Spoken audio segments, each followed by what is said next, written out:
The canvas. It stood in the middle of my spacious, light-filled studio like an unyielding white wall, blocking out the entire world. I had been looking at it for weeks, for months, holding a brush in my hand, but unable to make a single stroke. Every attempt felt meaningless. I could feel something alive slowly dying inside me, something that had once nourished my talent, my soul. My life had become a perfect but lifeless painting, where everything was in its place, yet there wasn't a single bright spot, not one living detail. I was trapped in the perfection that I myself had created. My name is Emily. I'm 32. I'm an artist. I live in one of the most beautiful neighborhoods in New York City, in a penthouse with panoramic windows that overlook the Hudson. Every corner of this home is the embodiment of Daniel's and my dream. He's an architect, and everything here was meticulously planned. Simple lines, calm tones, a perfect space. For him, it was proof of his success. For me, it was a golden cage. We have everything one could dream of. Trips to Europe, dinners at the best restaurants, expensive wines. Our friends envy our marriage, considering it a model. They don't know that behind this perfect facade hides an emptiness. Daniel is a wonderful husband. He's kind, attentive, and caring. He always remembers important dates, brings me flowers without a reason, and supports my every endeavor. He's genuinely proud of my work, but it seems he's proud of it as just another element of our perfect world. He doesn't see that my art is my breath, and right now I'm suffocating. He sees my empty canvas as a temporary difficulty. Just a creative block, darling, he says with confidence. But for me, it was something more. It was an existential crisis. I felt like I was losing myself. I didn't know who I was without my art. I was an empty vessel that was once filled with emotions and now was completely dry. His life was full and clear. He built buildings, and every day he saw the results of his work. I, on the other hand, created paintings that were a reflection of my soul, but my soul was empty. I tried. I would sit in the studio from morning and spend the whole day there, but the brush wouldn't move. I looked at the city, at people, at everything that had once inspired me, but nothing. I was surrounded by millions of stories, but not one of them resonated with me. I felt like I was a spectator in a movie theater watching a film without sound. You see the picture, but you don't feel it. I started to hate this perfect world, this perfect silence, these perfect smiles, these perfect breakfasts. I wanted something to go wrong, something to break, something to shatter. I wanted to feel anything, even pain, to prove to myself that I was still alive. I didn't know what to do. I felt so lonely that it physically hurt. I couldn't talk to Daniel. He wouldn't understand. He would just try to fix me, just like he fixed everything else in our lives. We can go on a trip, or I can buy you a new palette.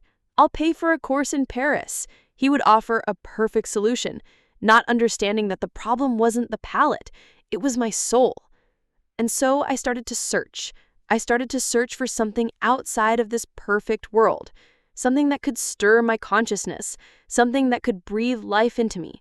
I began to spend my nights scrolling through unfamiliar social media pages, reading biographies of people who lived completely different lives. I was looking for chaos. I was looking for passion. I was looking for something that could explode my perfect reality. And I found it. Not in galleries, not in museums, but in a small, inconspicuous corner of the internet. I found a website where people were looking not for relationships, but for emotions. My heart pounded in my chest. I looked at the computer screen, at the photo of myself I had uploaded. It was perfect. A smile, flawless makeup, happy eyes. It belonged to the Emily that everyone knew. And I realized that this photo was just a facade, behind which hid a completely different woman. A woman who was ready to risk everything for the sake of feeling alive. I got a message. It was simple. "Hi, your smile captivates me. What are you looking for?" I looked at the message and felt adrenaline rush through my body. This was what I had been searching for. A stranger who didn't know my perfect world. A stranger to whom I could be anyone. I could be Jessica or Anna or just that girl. I could become someone who wasn't suffocating in a golden cage. I closed the laptop, but I already knew what my answer would be. This was the first step into the unknown. My heart was beating so fast I thought it would burst. And in that moment, I realized that I was finally feeling something. My world was a beautiful box, perfectly packaged with a ribbon and shiny paper. People around me admired it, but no one knew that inside, the box was empty. My life was a series of perfect moments that were supposed to bring me happiness. Every Saturday, Daniel and I would go for brunch at our favorite cafe where we would order the same dishes we always did. Our conversations were predictable. He would talk about his work, about new projects, about how he was planning to change the urban landscape. I would listen, nod, and smile, but not a single one of his words would sink in. I was just background noise, an accessory to his success. I was part of the decor. In the evenings, after work, we would watch movies. He would choose classics, I would choose something modern. We would sit on the couch, embracing, and in that moment, I would feel like the loneliest woman on the planet. He held me, but he didn't feel me. I felt his warmth, his scent, but that was all I could feel. We were so physically close, yet so emotionally distant. I wanted to talk to him about what I was feeling, about my emptiness, about my fears, but I knew he wouldn't understand. He was used to logic, to solutions. He couldn't grasp how someone could be unhappy when they had everything. My empty canvas stood in the studio like a silent reproach. I tried to explain to him that this wasn't just a creative block. It was something much deeper. It's like as if I've lost my color, you know? The world around me is gray and I can't find a palette to color it again. He would smile his kind but uncomprehending smile. Darling, it's just a face. You're a genius. You always find inspiration. And he was right. I always did. But now I knew his words were just words he said to comfort himself, to avoid acknowledging that something was wrong in his perfect world. I started writing to strangers, and I started to feel. Every new person, every new story, every new perspective was like a breath of fresh air for me. I wasn't looking for anything specific in them. I was just looking for emotions. With the first one, I talked about music. With another, about literature. I felt like my soul, which had been dormant for so long, was finally waking up. I felt alive. It was like a double life. By day, I was the perfect wife who cooked dinners and laughed at Daniel's jokes. And by night, I became someone else, the one who lived in the shadows, the one who took risks. I felt like the heroine of a film who was about to be exposed. But this fear was like a drug to me. It gave me the adrenaline I couldn't find in my perfect life. I started to draw. First, they were just sketches, then full-fledged paintings. My paintings became dark, full of contrasts and shadows. They reflected my inner struggle, my chaos. My friends said it was brilliant, that my work had found a new depth. I would smile, but inside I knew that this depth was a lie. It was a depth built on betrayal. I knew I had to stop. I knew I was playing with fire, but I couldn't. I felt that this was the only thing that gave me the strength to live. I was so consumed by this game that I didn't notice how my life was turning into a tangled maze. One evening, we were having dinner with friends. Daniel was telling them about his new project, and I listened to him, feeling my soul detach from my body. At one point, Daniel looked at me. He smiled and said, "You know, Emily, you've been so captivated lately. Your eyes are shining." My friends nodded. They thought it was from my creative work. I smiled. But in Daniel's eyes, I saw something I hadn't noticed before. Something that made my heart stop. He was looking at me as if he saw something he couldn't understand. He didn't speak, but his gaze was full of a question. I felt that he suspected something. And in that moment, I knew that my perfect life was about to collapse. Daniel's gaze haunted me. I kept returning to it again and again. His eyes. They were full of a question he didn't ask. I felt like I was on the edge. I could have stopped. I could have ended everything, deleted all the conversations, blocked all the numbers, forgotten all the names. But I couldn't. The fear of being exposed was immense, but the fear of returning to that perfect, lifeless reality was even greater. I was at a crossroads. I held an internal dialogue with myself, trying to justify my actions. "You're doing this for your art, Emily. You're not looking for love, you're looking for inspiration." I repeated this to myself like a mantra, but deep down, I knew it wasn't true. I was looking for emotions, any emotions, and I was finding them in every glance, in every word, in every touch from strangers. I felt like a vampire feeding on other people's emotions just to survive. I recalled a conversation with Daniel that had seemed insignificant at the time. We were sitting in our living room, and I was telling him about my paintings. "They've become so alive, Emily. They have pain in them, and passion. That's what your art needs." I smiled back then and said, "Yes, it is." He looked at me, and his eyes were full of pride. He didn't know that this pain and passion weren't a product of my imagination. They were real. They were a consequence of my actions. My entire life had turned into a massive lie. I was lying to him, to our friends, to myself. I had become an actress in my own play. But I couldn't leave the stage. The role was too important to me. I felt that if I stopped acting, I would disappear. I would cease to be myself. I made a decision. I wasn't going to stop. I felt like I was walking on a tightrope and that at any moment I could fall. But I wanted to walk. I wanted to see what would happen next. I was so consumed by this that I stopped noticing reality. My life was split into two parts, and one of them was completely mine, without Daniel, without the perfect house, without his expectations. It was messy, chaotic, and unpredictable, and it was mine. I decided on my next meeting. I met a man named Liam. He was young, rebellious, with tattoos all over his body. He was the complete opposite of Daniel. He didn't talk about future plans. He lived in the present. He wasn't an architect. He was a musician.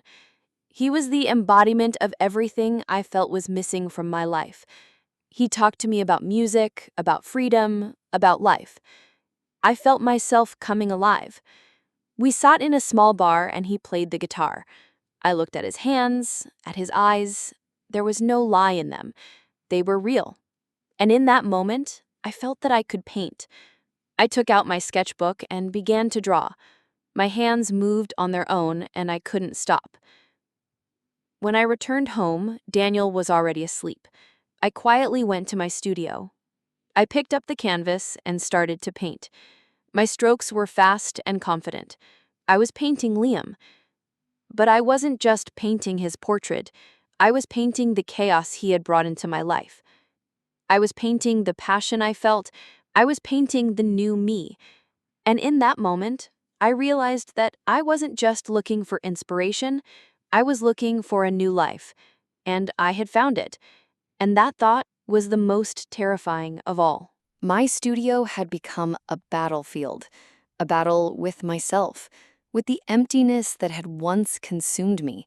I worked day and night, losing track of time. Liam was my source of inspiration, my chaos, my fire. He wasn't like anyone I had ever known.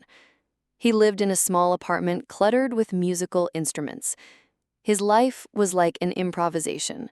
He didn't plan his future, he just lived, feeling every second. He would talk to me about music, about colors, about the sounds he heard when he wrote songs. He was the complete opposite of Daniel, who lived by a schedule, by plans, by blueprints. With Liam, I could be anyone. I could laugh, scream, cry, and he wouldn't judge me. He would just listen. He was my canvas, and I was his paint. My paintings changed. They became vibrant, full of emotion. The passion I had been searching for so long appeared in them. My empty canvas, which had stood in the corner for so long, was now drenched in paint. I painted him, his hands, his smile. I painted the chaos he brought into my life. My friends and colleagues were ecstatic. They said my work had a new depth, a new strength. I smiled, but inside I knew that this strength was the lie I was living. I felt like the heroine of a novel, living a double life. By day, I was the wife of a successful architect who cooked dinners and laughed at Daniel's jokes, and by night, I became Emily, who lived in the shadows, who took risks, who sought adventure. I felt like I was two different women, and each of them was a part of me. The illusion was perfect. I was happy. I had finally found what I was missing: inspiration, passion, emotions. I believed I could live two lives at once. I believed Daniel would never find out. I became a master of deception. I planned my meetings, made up stories, hid my tracks. I was so consumed by this game that I didn't notice how my life was turning into a tangled maze. One day, when I was in the studio, Daniel came in. He stood at the doorway holding a bouquet of flowers. "I just stopped by to see how you are, darling. Your paintings, they're just incredible."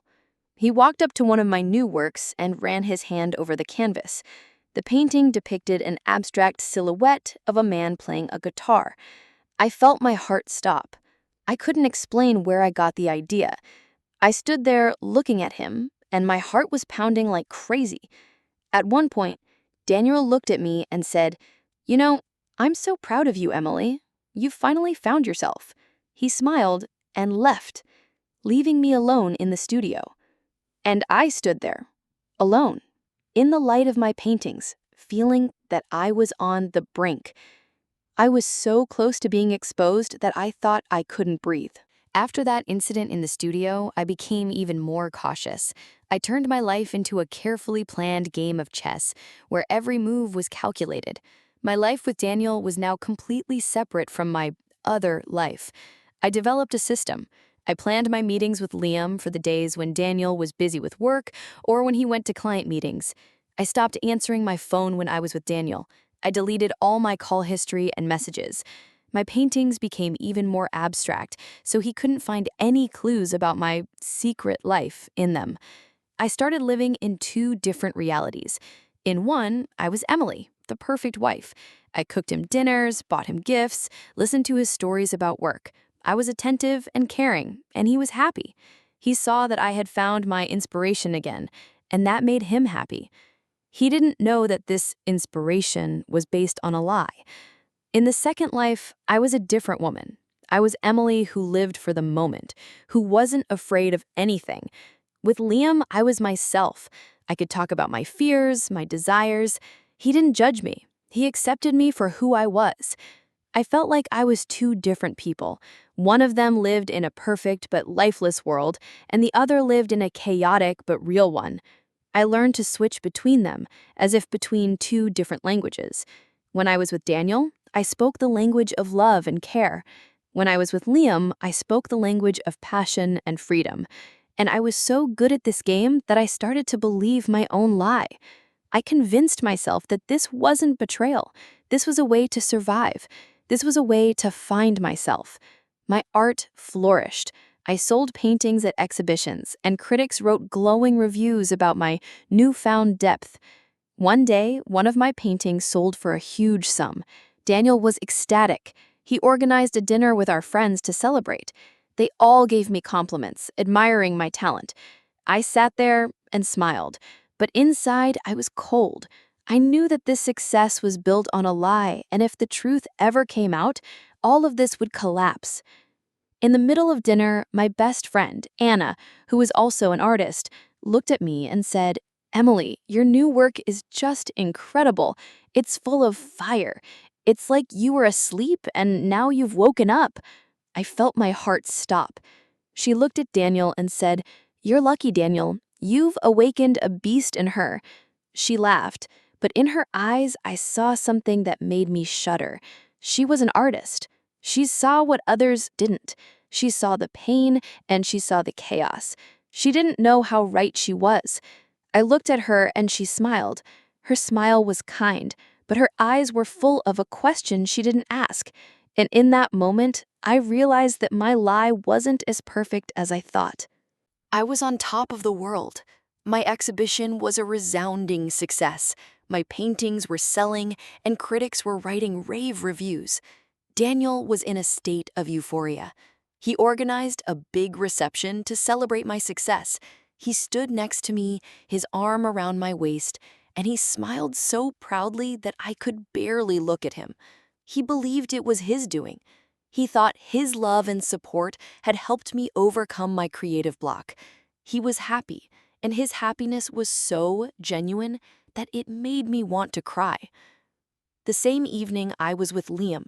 We were in a small, crowded club where he was playing his guitar. We drank cheap beer and talked about music, about life. Liam was my secret, my escape, my drug. I felt that I could be myself. He didn't know about my other life. He thought I was just an artist who lived for her art. I looked at him and I felt like the happiest woman in the world. I was free. I was alive. The illusion was perfect. I believed in it. I believed I could have everything. A perfect marriage and passion, art and lies. I thought I had found a balance that would allow me to be happy. I thought I could play by my own rules. But I didn't know that the game had already begun, and that I wasn't the only player. I returned home in the early hours of the morning.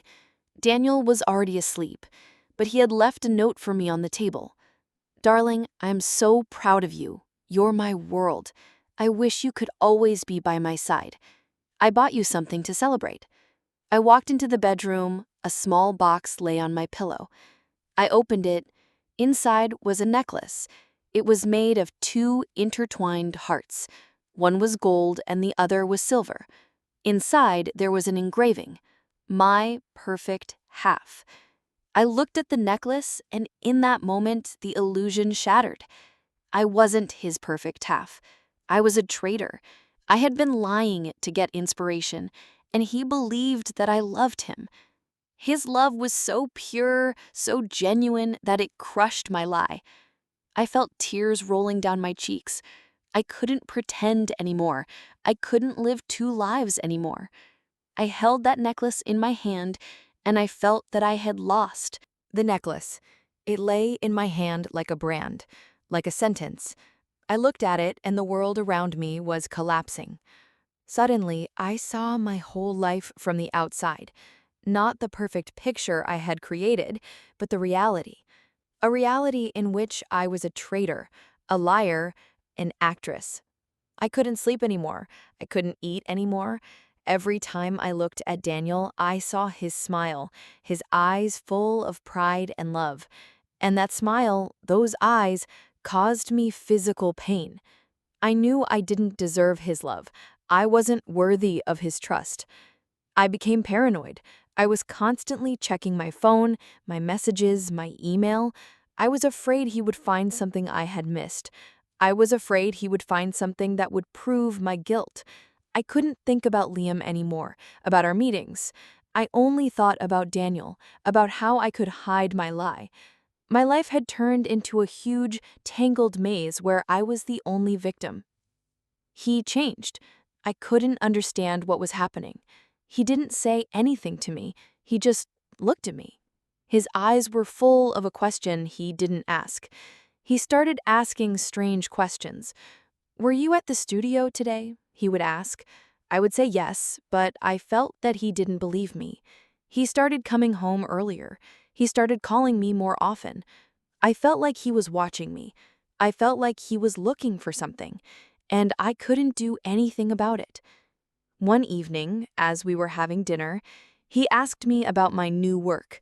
I started telling him about my paintings, about my newfound depth. I spoke with such enthusiasm, as if it were true. He listened to me, and his face was impassive. He just looked at me. And I realized that he saw the lie in my eyes. He saw the lie in my smile. He saw the lie in my words. I felt my heart clench with fear. I didn't know what he was going to do. I didn't know what he knew. I just knew that he knew. I couldn't sleep that night. I lay in bed and I felt my heart beating like crazy. I felt like I was suffocating. I knew I had to do something. I had to tell him the truth. I had to confess. But I couldn't. I was afraid of losing everything I had.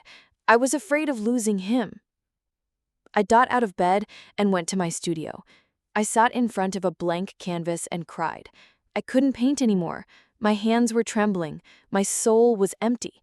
I was on the edge of a cliff, and I knew I had to make a choice. Either I would fall into the abyss, or I would try to fly. But I didn't know how to fly when I had no wings. And in that moment, as I sat in the studio, I heard the door open. I turned around. It was Daniel. He stood at the doorway, holding my phone in his hand. I couldn't breathe. He looked at me, and in his eyes, I saw not anger, but pain. He just looked at me and said, "I found this." I knew what he had found. He had found my second name, he had found my second life, and he had found my lie. And in that moment, my world collapsed. Daniel's words hung in the air like a sentence. He didn't scream, didn't accuse. His voice was even, and his eyes were full not of rage, but of a deep, bottomless pain. A pain that was worse than any rage. He held out my phone to me, and the application where I communicated with Liam was open on the screen. I couldn't even look at it. I felt my heart about to burst. I didn't know what to say. I didn't know how to explain what was unexplainable. I just stood there and looked at him. And in that moment, I realized that I had lost everything I had. He walked up to me and placed the phone on the table, next to my brushes and paints. "Is this your second phone, Emily?" he asked. His voice was quiet, but it had such power that I felt my body shrink. I shook my head, but I knew he didn't believe me. He just looked at me, and I saw his world collapsing before my eyes. He started to talk. He talked about our marriage, about our love, about our future. He talked about how proud he was of me, how he believed in me. He talked about how he felt that I had changed. He talked about how he had tried to understand what was happening. He talked about how he had found the phone I had bought to communicate with other men. He talked about how he had found the messages I had sent to them. He talked about how he had found the photos I had sent to them. And I just stood there and listened. I couldn't say anything. I was empty. I was like the canvas that I had been unable to paint for so long. I wanted him to scream at me. I wanted him to break something. I wanted him to hit me. But he didn't. He just stood there and looked at me. And in his eyes was a pain so deep that I couldn't bear it. I felt tears rolling down my cheeks. I felt that I was suffocating. "Why, Emily? Why?" he asked me. And I didn't know what to answer. I couldn't tell him the truth. I couldn't tell him that I did it for my art. I couldn't tell him that I did it to feel alive. I couldn't tell him that I did it to find myself. I just stood there and cried. He walked up to me and hugged me. I felt his warmth, and I cried even harder. He held me in his arms, and I felt that I had found my home. But I knew it wasn't true. I knew that I had lost everything. He let go of me and said, "I don't know what to do, Emily. I don't know how to live anymore." And he left. He left me alone in the studio, surrounded by my paintings that were witnesses to my lies. I stood there, alone, and I felt that I had died. I was no longer the Emily who lived in a perfect world. I was the Emily who lived in a world of lies, and I didn't know how to live anymore. After that conversation with Daniel, my life turned into chaos. I couldn't lie anymore. I couldn't pretend anymore. I was exposed. My perfect life had collapsed. I was on the edge of a cliff, and I didn't know what to do. I couldn't live in our house anymore. I couldn't look at Daniel anymore. I couldn't live with my lie anymore. I left. I didn't tell him where I was going. I just got in my car and drove away. I drove without a destination, without a direction. I drove until I couldn't drive anymore. I stopped at a small motel on the outskirts of the city. I sat in the room and looked at the walls. I was alone. I was alone with my thoughts, with my pain, with my lie. I started to paint. I painted Daniel, his eyes, his smile. I painted my lie. I painted the chaos I had created. I painted the pain I had caused. My paintings were full of pain, fear, and despair. They were my confessions. I painted them to cleanse my soul. I painted them to find myself. I painted them to ask for forgiveness. I spent weeks painting. I didn't sleep, didn't eat. I just painted. My hands moved on their own, and I couldn't stop. I painted everything I felt. I painted everything I thought. I painted my life that had been destroyed. I painted myself who was lost. One evening, as I was painting, I heard a knock on the door. I opened the door. It was Daniel. He stood at the doorway holding my phone in his hand. "I knew I would find you," he said. His voice was calm, but in his eyes I saw the anger that he had held back for so long. He walked into the room and looked at my paintings. He looked at the Daniel I had painted. He looked at me. "Why, Emily?" he asked me, and I didn't know what to answer. I just looked at him. I couldn't say anything. He looked at the paintings I had painted. He saw the pain. He saw the despair. He saw the lie.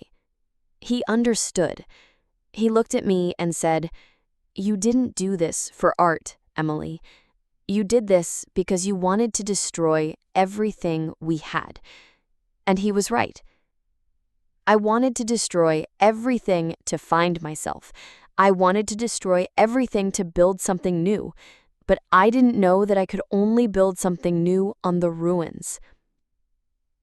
He left.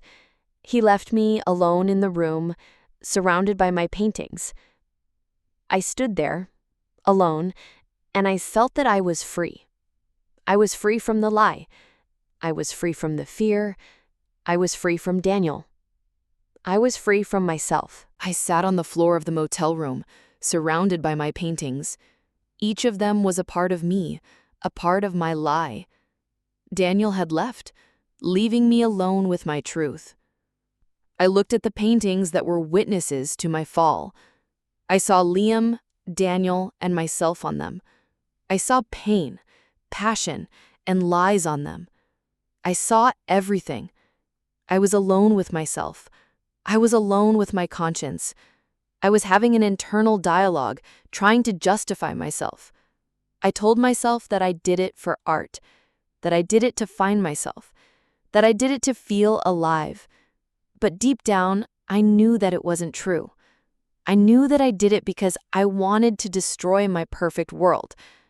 I wanted to destroy everything I had to build something new. But I didn't know that I could only build something new on ruins. I looked at my hands. They were dirty with paint. I looked at my paintings. They were full of pain. I thought I was creating art, but I was creating pain. I thought I was finding myself, but I was losing myself. I thought I was looking for inspiration, but I was looking for destruction. I was so consumed by my double life that I didn't notice how I was losing myself. I was so consumed by my search that I didn't notice how I was losing Daniel. I was so busy with my lie that I didn't notice how I was losing my soul. I wanted Daniel to come back. I wanted him to forgive me. I wanted him to hug me. But I knew that it was impossible. I had caused him too much pain. I had destroyed his world. I had destroyed his trust. I was alone. I was alone with my pain. I was alone with my lie. I looked at the paintings I had painted. They were full of life. They were full of passion. They were full of pain. And in that moment, I realized that this pain was real. This passion was real. This life was real. But it was built on a lie. And I realized that I couldn't live with this lie anymore. I had to do something. I had to destroy my lie. I stood up. My hands were trembling. I took a knife and walked up to the painting I had painted of Liam. I looked at it, and I saw myself on it. I saw my lie on it. I saw my pain on it. I raised the knife and struck the canvas. The paints scattered all over the room like blood. I struck again and again until there was nothing left of the painting. I struck the canvas, the paints, myself. I struck my lie. I struck my pain. I struck my heart. I cried. I cried like I had never cried in my life. I cried because I realized that I had lost everything I had. I lost Daniel, my husband, my friend, my ally. I lost my home. I lost my life. I lost myself. I was alone with myself, with my emotions, with my pain. I was alone with my lie. I looked at the paintings that I had destroyed, and I saw my life on them. I saw how it had been destroyed. I saw how I had destroyed it. I was so consumed by my search for inspiration that I didn't notice how I was destroying everything I had. I thought I was looking for freedom, but I was looking for destruction. I thought I was looking for myself, but I was losing myself. I thought I was looking for a new life, but I was destroying my old life. I sat on the floor, surrounded by my destroyed paintings, and I felt that I had died. I was no longer the Emily who lived in a perfect world. I was the Emily who lived in a world of pain, and I didn't know how to live anymore. I was devastated. I was empty. I was alone. I was alone with my pain. I was alone with my lie. I was alone with my broken heart. And in that moment, as I sat on the floor, I felt that I was free. I was free from the lie. I was free from the fear. I was free from Daniel. I was free from myself. A few days passed. I sat in the motel room, surrounded by my destroyed paintings. The room was empty, and there was only me, my thoughts, and my pain. I no longer cried. I was devastated. The emotional storm had subsided, leaving only a void. I looked at the destroyed paintings and felt that I was looking at my life. I saw my mistakes, my sins, my lies on them. I saw my fall on them. I realized that my art was not art, but a way to escape from myself. My inspiration was not inspiration, but a way to justify my actions. My newfound depth was not depth, but just a disguise for my pain. I thought I had found happiness, but I had only found pain. I thought I had found freedom, but I had only found loneliness. My body was an empty vessel. My soul was empty. I didn't know who I was. I didn't know what I felt. I didn't know what I wanted. I was lost in a maze that I myself had created. I didn't know how to get out. I didn't know how to live. I sat in silence and looked at the world outside the window. People were going about their business, not knowing that I was sitting here in a room, surrounded by my shattered dreams. They didn't know that I was the heroine of their nightmares. They didn't know that I was the one who had destroyed my life. I realized that I had to do something. I had to find myself. I had to find my path. I had to find my truth. I had to find my happiness. But I didn't know how to do it. I didn't know where to start. I sat in the motel, surrounded by my thoughts. Days turned into weeks, weeks into months. I didn't call Daniel, and he didn't call me. A silence hung between us that was louder than any words. My world had collapsed, but I felt that I was free. I was free from the lies, from the fear, from my perfect life that was just a mask. I packed my things.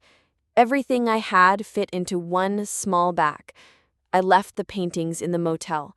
They were witnesses to my lies, and I no longer wanted to live with them. They were part of a past that I had to leave behind. I moved to another city. I found a small apartment on the outskirts where no one knew me. I started working in a cafe.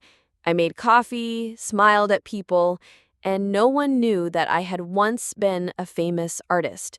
I was just Emily who made coffee, and that was good. I felt like I was a blank page. I felt that I could start all over again. I started to paint. I painted not to find inspiration, but to find myself.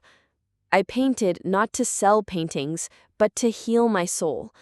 My paintings became different. They were simple, honest. They were full of pain, but they also held hope.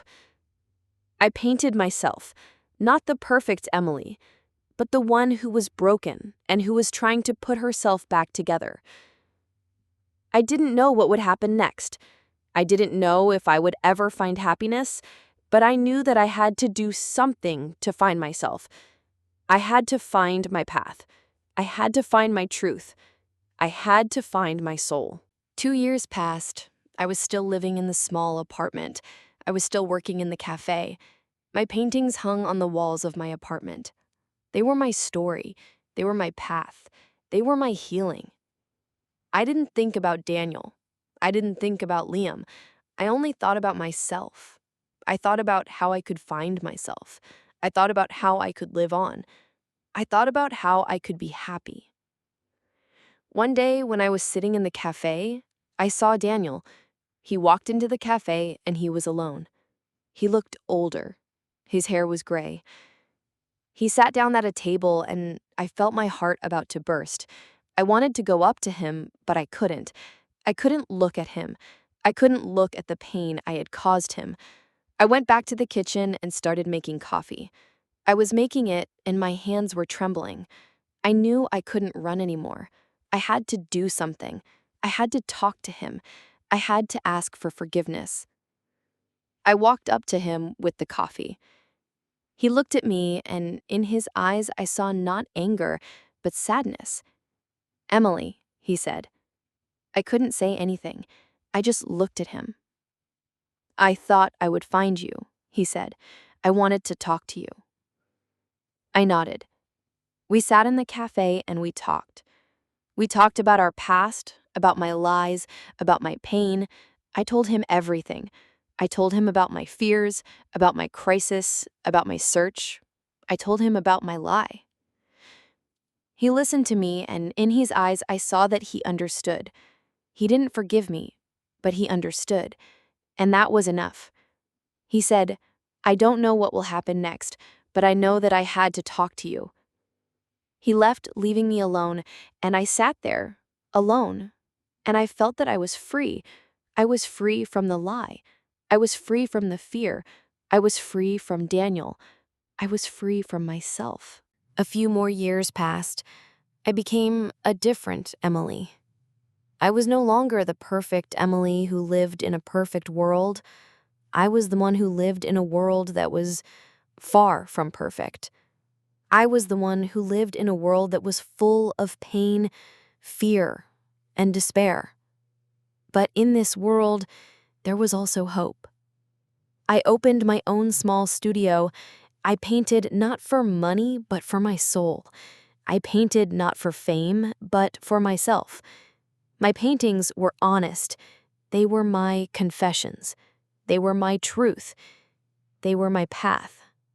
They were my healing. I created a new series of paintings.